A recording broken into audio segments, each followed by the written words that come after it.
Samantala, nagkaharap na sa isang pulong ang inirereklamong opisyal ng barangay sa Quezon City at 2 sa 4 na menor de edad na nag-aakusa sa kanya ng pananakit at pangunguriente. Mariing itinanggi ng opisyal ang akusasyon ng mga bata. Nakatutok si PR Canghel. Una po, pinagubad po nila ako dito.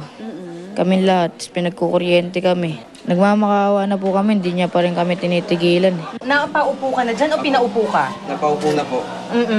So, abang subo-subo ko po yung bakal, nadura ko po dito. Sinusubo-subo mo yung? Bakal po. Bakal, pinasubo sa'yo. Opo. Ito ang sumbong ng 4 na menor de edad laban sa Executive Officer o XO ng Barangay Marilag sa Quezon City na si Eleuterio Endoso Jr. Nagpupulot daw sila ng bakal at tornilyo na hulihin ng XO at akusahang nagnanakaw. Mariin namang itinanggi ni Endoso ang paratang na tinorture niya at pinagmalupitan ang mga bata. Pinag-community service lang daw niyang 4 matapos daw mahuling nagnanakaw ng kulungan ng aso sa isang bahay. Kung talaga pong kinukuryente ko yan, dapat nung una po pong nahuli ko yan ng 2008, dapat nangyari na sa kanila yan. May ilang beses na raw nahuli ni Endoso ang 4 na menor de edad. Tingin niya, nasampulan lang siya dahil nalalapit na ang eleksyon. Nahuli po rin yan noon sa loob ng taxi. Nakaparada po sa May Magat Salamat. Nahuli rin po namin kung saan po yung padlock nung nakakasarang building. Paano naman din po kami? Napakaaga naman na po yata pang umumuliti ka niya. Matagal na raw sa serbisyo si Endoso bilang XO ng barangay at masama ang kanyang loob na maparatangan ng ganito. Ako po nagsiservisyo kahit tanungin niyo po ako, nakapagtapos naman din po ako. May mga kapatid din ako maliliit. Para gawin ko rin naman sa kanila yan. Marami ako na itong tulong dito. Kagabi, ipinatawag sa barangay hall ang 2 sa 4 na bata para pagharapin ang grupo nila at si Endoso sa isang closed-door meeting. Nauna nang itinanggi ng mga bata na nagnanakaw sila, nangangalaka lang daw sila ng bakal. Pansamantalang sinuspindi ni Barangay Captain Raul Adato si Endoso habang nagsasagawa ng sariling investigasyon. We will just inquire on what really transpired. Meron bang nangyaring torture? Or talaga kung ano nangyari during the time that they were caught stealing, no? Kung mapatunayang sinaktan nga ni Endoso ang mga menor de edad, nahaharap siya sa pagkatanggal sa pwesto. PR Canghel, nakatutok, 24 oras. Gustong paimbestigahan ni Congressman Teddy Casino sa Kamara ang planong pagpapautang ng Pilipinas na $1 bilyong sa International Monetary Fund o IMF. Pero depensa ng ilang senador, naaayon naman daw ito sa konstitusyon at makikinabang ang Pilipinas dito. Nakatutok si Claire Delfin. Gustong paimbestigahan sa Kamara ni Bayan Muna Party List Representative Teddy Casino ang pledge ng Bangko Sentral ng Pilipinas o BSP na magpautang ng $1 bilyong sa International Monetary Fund o IMF para naman ipahiram sa mga bansang apektado sa European Economic Crisis. Ang desisyong ito raw ng BSP, ipinakita ng gobyerno na mas pinapaboran ang IMF kesa sa mga kababayang nagugutom. At bakit daw tayo magpapautang gayong sadlak din naman ang Pilipinas sa utang? Nakapagtala nga raw tayo ng all-time high na kabuang utang na $62.9 billion. Muling paliwanag ng BSP, ang pledge na $1 bilyong na pautang ay galing sa kanilang $77 bilyong na gross international reserves na hindi raw pwedeng gamitin sa mga gawain ng gobyerno at pagtulong sa mga nangangailangan. Meron po tayong kapangyarihan upang pamahalaan ang reserba ng bayan. At ito ay pinamamahalaan natin, hindi natin ito po pwedeng ipautang sa gobyerno, hindi natin ito pwedeng ipautang sa mga mahihirap, kasi oras namang nangailangan mismo ang ating ekonomiya ng reserba, ng foreign exchange. Wala tayong mapagkukunan kung ipinautang natin ito. Nakahanap ng kakampi ang BSP kay Senator Miriam Defensor Santiago. Giit ng senadora, naaayon sa konstitusyon ang hakbang ng BSP na magpautang ng ganito kalaking pera sa IMF. Wala raw siyang nakikitang legal na balakid sa pagpapatupad ng desisyong ito. Ito rin ang laman ng kanyang talumpati sa harap ng mga miyembro ng Credit Management Association of the Philippines. Instead of lending money for European countries, why don't we use the money to help the poor in our own country? The answer is, we cannot do so.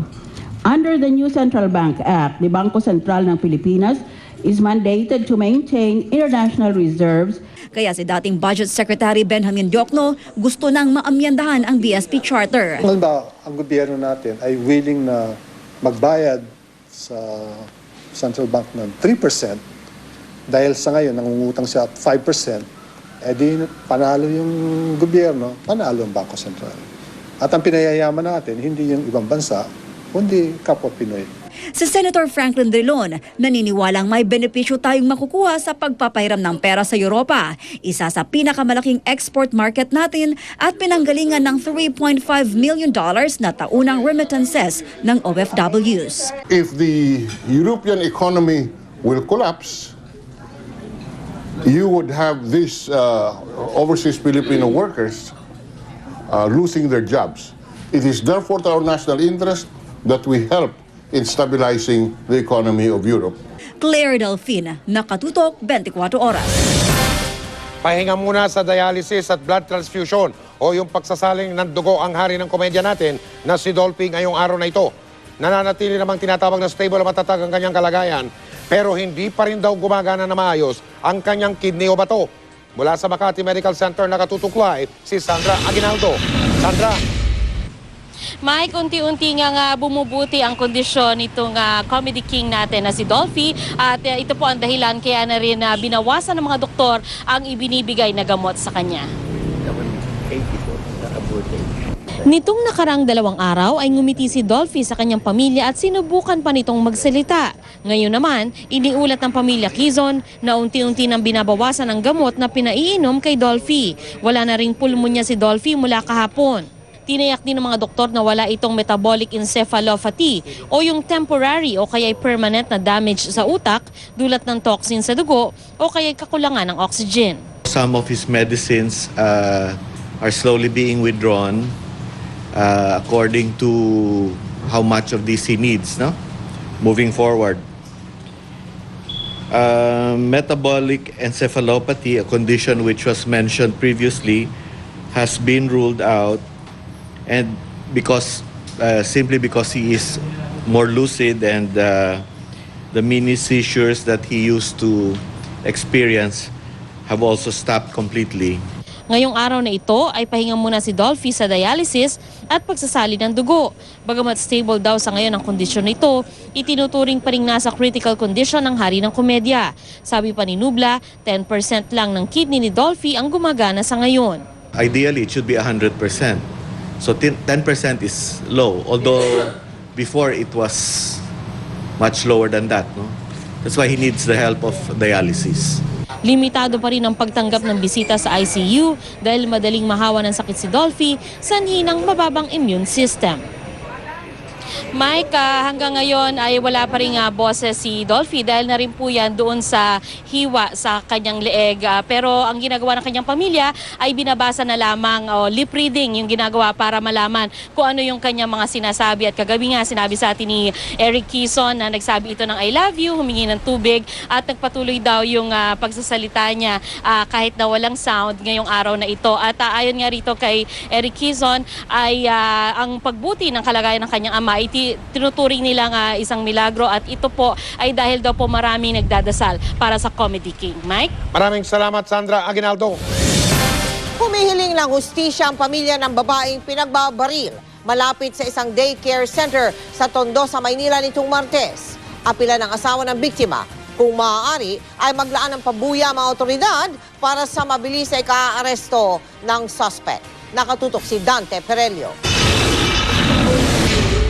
Matinding dalamhati ang pinagdaraanan ngayon ng mga mahal sa buhay ni Gina Castillo, ang ginang na binaril at napatay habang nanunundo ng anak sa daycare center sa Tondo nitong Lunes. Kabilang sa naulila ni Castillo ang bunso na 5 buwang sanggol lamang. Hindi tuloy alam ng kanyang kabiyak kung paano itataguyod mag-isa ang 5 nilang anak. Doon sa tao na gumawa, pumaslang sa asawa ko. Magulang ka rin, may anak ka rin, at hindi mo rin nanaisin na mangyari sa pamilya mo yung ginawa mo sa tao. At sana huwag may pagpalit yung kaluluwa mo dahil lang sa konting salapi na ibinahayad sa iyo. Pakiusap naman niya sa mga otoridad, tutukang mabuti ang kaso ng pagpaslang sa kanyang may bahay at tugisin ang di pa nakikilalang sospek na nakuna ng CCTV camera. Kinakailangan, patungan nyo yung ulo ng tao. Pera para lang malutas yung kaso, gawin ninyo. Dahil tungkulin ninyo yan sa bayan. Lalong-lalo na sa mga kababaihan.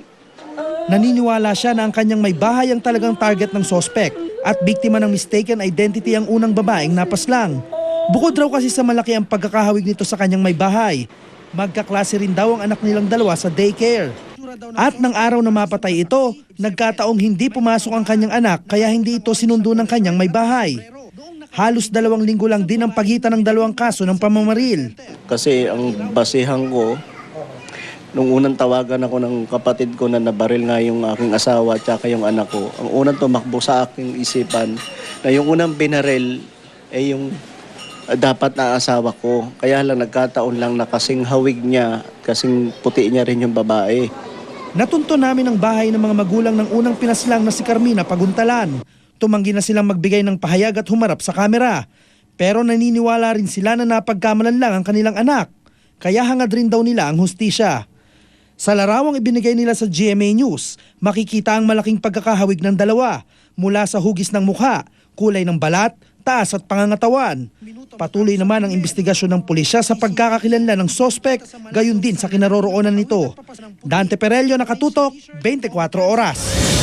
Kinumpirma ng Sulu Crisis Committee na nasa kamay nga ng Abu Sayyaf ang mamamahayag na Jordanian, si Bakir Abdullah Atyani. Pero hindi raw ito bihag at nakakapag-interview o panayang pangaraw siya doon sa lugar na kinaroroonan niya. Mula sa lalawigan ng Sulu, Nakatutok si Rafi Tima. Mahigit 2 linggo matapos may ulat na nawawala, binabawi na ng Sulu Provincial Government ang deklarasyong missing ang Jordanian journalist na si Bakir Atyani at ang 2 Pilipinong cameraman. Ayon sa tagapagsalita ng Sulu Crisis Management Committee, tiyak na nila ang kinaroroonan ng grupo ni Atyani. His whereabouts are already known and he is with the Abu Sayyaf and believed to be well taken care of and was not held against his will. Bakir Atyani and his 2 Filipino crewmen are still conducting interview with certain personalities in remote areas of the province. Ayon sa komite, hindi na rin nila itinuturing na krisis ang hindi pa rin paguba ni Atyani mula sa kabuntukan ng Sulu. Mas marami raw kasing mas mahalagang kailangan pagtuunan ng pansin ang lokal na pamahalaan ng Sulu. I'm sure he is pretty aware that his supposed host, who happens to be Governor Tan, is worried about his whereabouts. Gayunpaman, ilang source ng GMA News sa Sulu ang nagsabing bihag na si Atyani at ang 2 kasamahan. Posibleng palihim daw nakikipag-usap ang kumpanyang Al Arabiya Network ni Atyani sa bandidong grupo. Ang Jordanian Embassy, nauna lang sinabing bihag na nga ng Abu Sayyaf ang kanilang kababayan. Pero pagmamatigas ni Sulu Governor Abdul Sakurtan. Sino ba paniniwalaan nyo? Yung taga Maynila o taga rito? Diba? Bagamat alam umano ng Sulu Provincial Government ang kinaroroonan ng grupo ni Atyani, wala silang balak na puntahan ito at kausapin. Hahayaan na lang daw nila itong matapos ang kanyang ginagawa at bumaba mula sa kabuntukan. Ito ang dahilan kung bakit ang kanilang binuong Crisis Management Committee ay binabanan nila sa isang monitoring committee para matyagan ang aktibidad ng Jordanian journalist. Mula dito sa Holo Sulu, Rafi Tima, Nakatutok, 24 Oras. Susunod, eksklusibo kuha ng CCTV na yan. Mga menor de edad na nahuling pinanakawan o pinagnanakawan ang isang bar. Tinugis na mga pulis. Patindero. Isa pang eksklusibo kasambahay mula sa Catanduanes. Excuse me po, plinansya raw ng amo sa muka.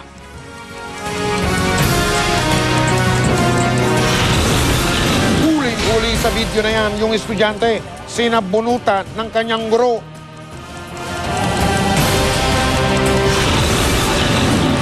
At papanoorin natin yung cute na video na yan sa internet, 2 baby na nag-aagawan sa tinatawag na pacifier. Yung isa naman, tila ito, nagko-concert. Wow! Wow naman! Pino na pin nag-i-emote dito sa 24 Oras.